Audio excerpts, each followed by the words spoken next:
Hello, I'm Bob Smith. I used to run a Three Forks newspaper until I retired. I'm president of the Three Forks Historical Center and curator here at the museum. And history's a passion of mine, and we see history repeating itself so often. With this problem with the virus and all this thing here, I hear people saying every day, oh, it's the worst thing that ever happened in the United States. No, it isn't. There's been things like World War II, there was 1918, 1919, there was a Spanish flu epidemic. You go through the cemeteries here in the county, you can find it right on the headstone, died of the influenza. And there's worse times ahead, and it's even complicated further when you realize that the population of the country was about a third back then is what it is now. And we're talking about 100,000 or 200,000 people dying. That's the awfulest thing ever was, If you multiply that by 3, just about, it'll get a lot worse. But I'd like to speak to the kids and explain to them some of the stuff that's going on, the way it's related, the history and behind some of it, the way it's related to World War II. Right now, we see crazy things going on. People going to the stores and buying a truckload of toilet paper and all that sort of thing. Well, they're asking people to buy what you'll use, and not try to stockpile stuff and everything. Just buy what you use and it'll be enough for everybody. But some people won't listen to that. They'll go out there.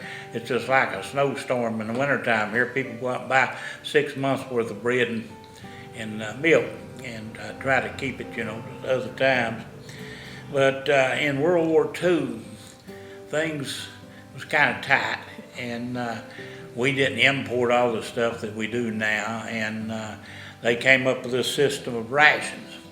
And you had to have, they worked this system out, you had to have these ration books and stamps. You had to have a stamp before you could buy a gallon of milk, a gallon of gasoline, and that sort of thing. And that was to keep people from abusing the system. And they would tell everybody, and everybody in the family had to have a ration book.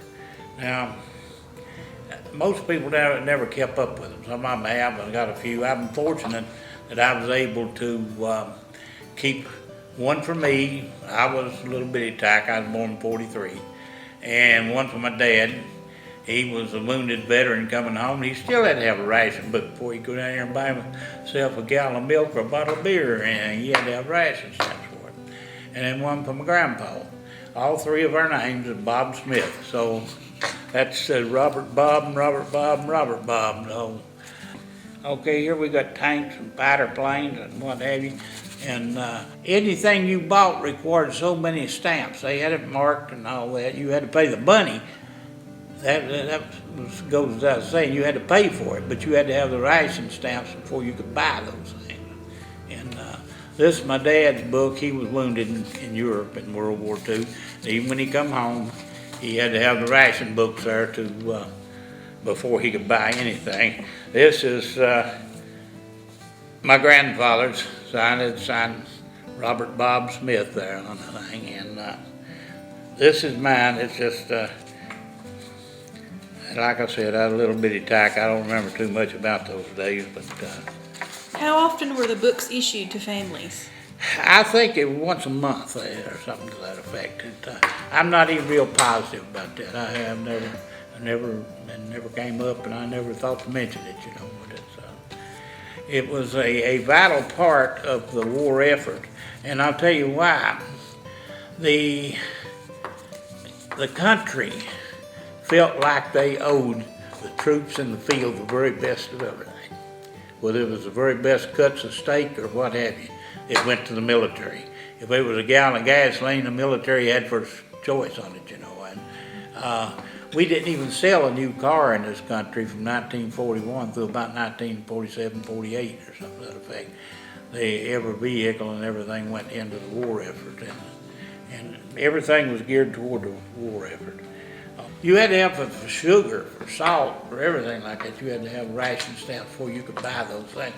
And if you ate up your allotted quota in a month's time, I mean, you just had luck. It didn't make any difference if you had the money or not. You couldn't buy anything.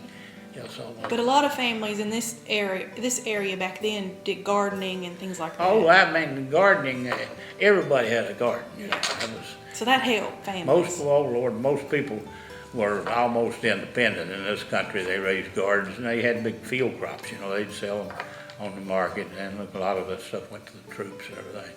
And things have changed dramatically here in Lee County in the 50s and even into the 60s.